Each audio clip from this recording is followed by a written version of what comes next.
नमस्कार दोस्तों, स्वागत है आपका यूट्यूब चैनल एबीटेक में। आज है 28 फरवरी 2021 और जान लेते हैं आज की महत्वपूर्ण खबरें जो आज के प्रमुख समाचार पत्रों पर छाई हुई हैं।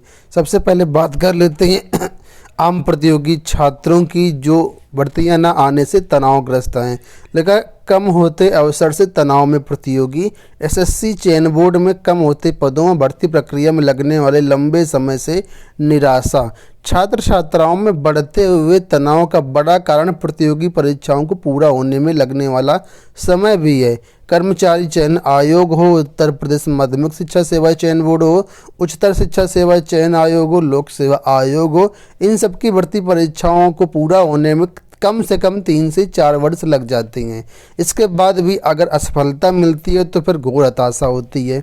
यही कारण है कि निराश प्रतियोगी छात्र आत्मघाती कदम उठा लेते हैं। कर्मचारी चयन आयोग की सीजीएल परीक्षा के 2012 से लेकर 17 तक के आंकड़ों पर गौर करें तो चयन लगभग औसत 13% का हुआ है और इसमें सीजीएल परीक्षा में हिंदी पट्टी छात्रों का चयन न के बराबर हुआ है, जबकि दिल्ली रीजन के छात्रों का चयन 55% से अधिक हुआ है। तो यहाँ पर अपडेट ये दी गई है कि जो है पद कम करते जा रहे हैं और अब जो है यहाँ पर टाइम बहुत ज़्यादा लग रहा है, इसी वजह से धरना प्रदर्शन वगैरह सब कुछ हो रहे हैं। अब लोग देखे होंगे मोदी रोजगार दो, योगी रोजगार दो, मोदी जॉब दो, और आज का ट्विटर ट्रेंड है जॉब की बात। जिस तरीके से प्रधानमंत्री मन की बात करते हैं उसी तरीके से आज का जो हैशटैग रखा गया है वो है जॉब की बात। ठीक है, इस पर आप लोग ज़्यादा से ज़्यादा ट्वीट करिएगा। आप लोग जानते हैं अभी हाल ही में बड़ा धरना प्रदर्शन युवा मंच के द्वारा प्रयागराज के बालसन चौराहे से लेकर वहाँ पर हुआ। ठीक है, और आज यहाँ पर देखिए फिर से अपडेट आ गई है कि रोजगार के सवाल पर प्रदर्शन के दौरान गिरफ्तार किए गए युवा मंच के संयोजक राजेश सचान, अध्यक्ष अनिल सिंह ने रोजगार और रिक्त पदों पर तत्काल भर्ती शुरू कराने जैसे मुद्दों पर शहर में बेमियादी धरना प्रदर्शन के लिए अनुमति के लिए जिलाधिकारी को पत्र लिखा है। ये धरना प्रदर्शन के दौरान गिरफ्तार भी किए गए थे, 3 रिहा हो गए हैं। अब इन्होंने कहा कि हमारी जो मांगे थी उन मांगों पर अभी सारे सवाल जस के तस बने हुए हैं, कोई भी रिप्लाई कहीं से कुछ नहीं मिला है। इस वजह से हमें दोबारा से धरना प्रदर्शन करने की अनुमति दीजिए। और युवा मंच की टीम ने जो है जिलाधिकारी को पत्र लिखा है और कहा है कि हमें इसमें अनुमति चाहिए क्योंकि हमारी मांगे जस के तस हैं और छात्र रिक्त पदों पर भर्ती, रोजगार को मौलिक अधिकार जैसे मांगों को लेकर के मतलब आंदोलन जारी रखना चाहते हैं। असिस्टेंट प्रोफेसर के 113 पदों के लिए मांगे आवेदन। मोतीलाल नेहरू राष्ट्रीय प्रौद्योगिकी संस्थान यानी MNIIT में असिस्टेंट प्रोफेसर के 113 पदों पर भर्ती के लिए आवेदन मांगे गए हैं।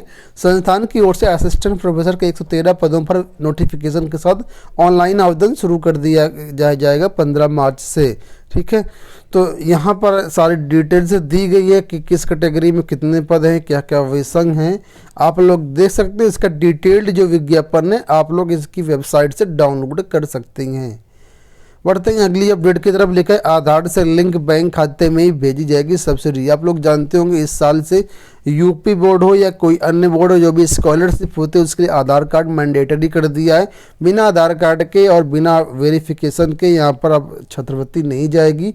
तो वही लिखा है कि आधार कार्ड से अगर आपका बैंक खाता लिंक है तभी सब्सिडी भेजी जाएगी, नहीं तो नहीं भेजी जाएगी। एक बड़ी अपडेट है टीजीटी पीजीटी भर्तियों को लेकर के। आप लोग जानते हैं टीजीटी पीजीटी भर्ती 2020 में कंप्यूटर विषय का पद नहीं था।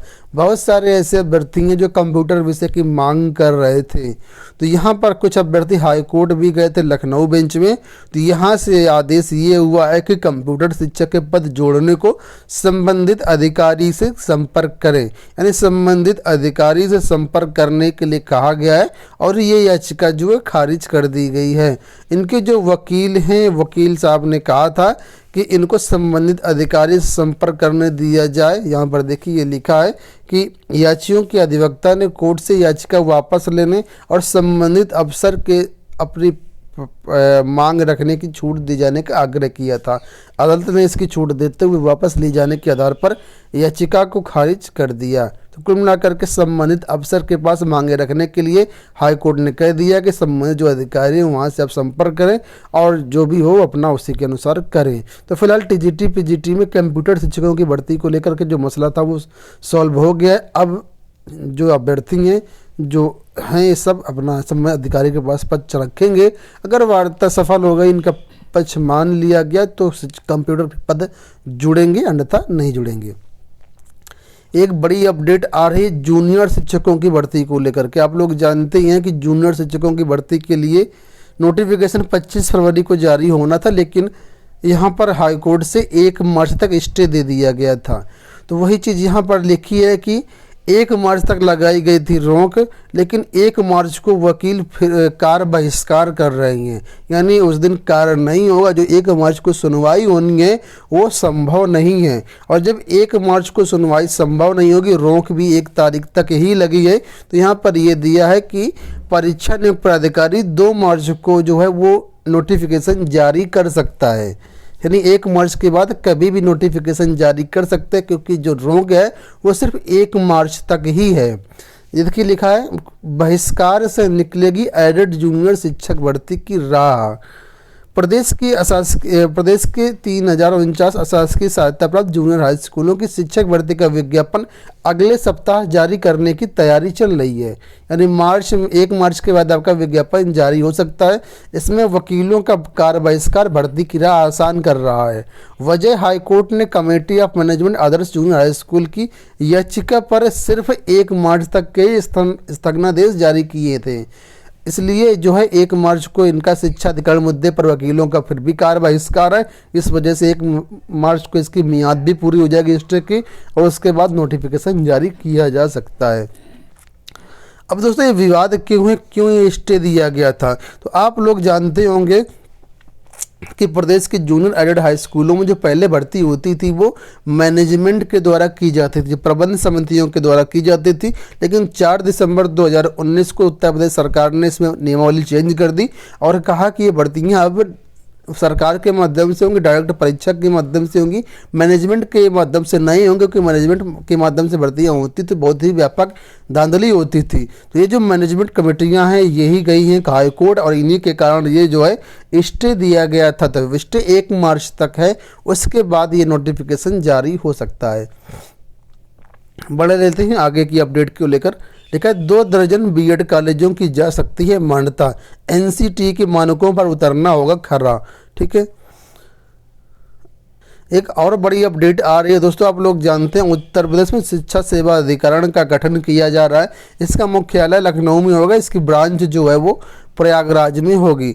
और यहाँ पर मामला ये है कि जो भी शिक्षकों के संबंधित मैटर हैं, जो भी शिक्षा विभाग से संबंधित मैटर हैं, जो केस वगैरह रहेंगे, उनको इसी शिक्षा सेवा अधिकरण में सॉल्व किया जाएगा।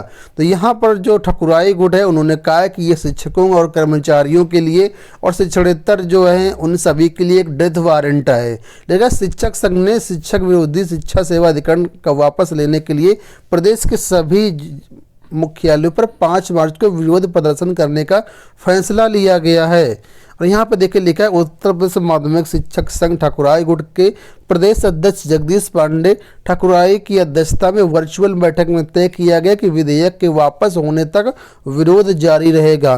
प्रदेश महामंत्री लालमणि द्विवेदी ने बताया कि सरकार इस अधिकरण के माध्यम से न केवल सेवा संबंधित सभी मामलों में शिक्षकों के उच्च न्यायालय में जाने पर रोक लगाई जा रही, बल्कि संविधान के अनुच्छेद 226 में दिए गए शिक्षकों तथा शिक्षणेतर कर्मचारियों के मूल अधिकारियों का भी हनन किया जा रहा है। तो यहाँ पर इनका कहना है कि अगर यह अधिकरण गठन हो जाता है फिर आप हाई कोर्ट नहीं जा पाएंगे, सबको जो होगा सारे जो मसलों का निपटारा होगा वो इसी अधिकरण में होगा। बहुत सारे मामलों में यहाँ पर जो है मूल अधिकारों का भी हनन होगा। इस वजह से इसको जो है शिक्षकों एवं शिक्षणेतर कर्मचारियों के लिए डेथ वारंट बताया गया है शिक्षा सेवा अधिकरण को। ठीक है, उच्चतर शिक्षा सेवा आयोग से प्रधानाचार्यों की दोस्तों जो भर्ती होगी उसके लिए इंटरव्यू यहाँ पर बोला गया कि कई चरणों में करवाया जाएगा। आप लोग जानते हैं विज्ञापन संख्या 49 के तहत 290 पदों पर जो है भर्ती कराई गई है, और इसके लिए इंटरव्यू कई चरणों में आयोजित किया जाएगा। पहले चरण में 20 से 25 मार्च तक 72 अभ्यर्थियों का इंटरव्यू लिया जाएगा। आयोग ने भर्ती की लिखित परीक्षा में 610 अभ्यर्थियों के इंटरव्यू के लिए शामिल किया था। एलटी ग्रेड की बात कर लेते हैं तो एलटी ग्रेड के 3 अभ्यर्थियों का चयन निरस्त कर दिया गया है। पहले जो सूची जारी हुई थी उसमें कई अभ्यर्थियों के औपबंधिक चयन हुए थे, उसमें से कुछ ने डॉक्यूमेंट वेरिफिकेशन वगैरह नहीं कराया होगा या जो कारण भी रहा है, तो उनके जो चयन निरस्त करके दोबारा से अभ्यर्थियों को यहाँ पर चयन किया गया है। लेकिन अभिलेख सत्यापन के लिए उपस्थित न होने के कारण आयोग ने एलटी ग्रेड शिक्षक भर्ती के तहत 3 चयनित अभ्यर्थियों का चयन निरस्त कर दिया है। इसमें वाणिज्य पुरुष वर्ग का 1 अभ्यर्थी है, उर्दू महिला के 2 अभ्यर्थी शामिल हैं। सचिव जगदीश के अनुसार जिन अभ्यर्थियों का चयन निरस्त किया गया उनके स्थान पर श्रेष्ठता क्रम के अनुसार 3 अन्य अभ्यर्थियों को सफल घोषित किया गया है। यानी वेटिंग लिस्ट जैसा यहाँ पर मामला किया गया कि जो अभ्यर्थी डॉक्यूमेंट वेरिफिकेशन नहीं कराया उनको नीचे से चयन कर दिया गया है। ठीक है, तो ये हो गई दोस्तों आज की सारी अपडेट्स। आशा करते हैं वीडियो पसंद आया होगा। इस वीडियो में इतना ही, धन्यवाद।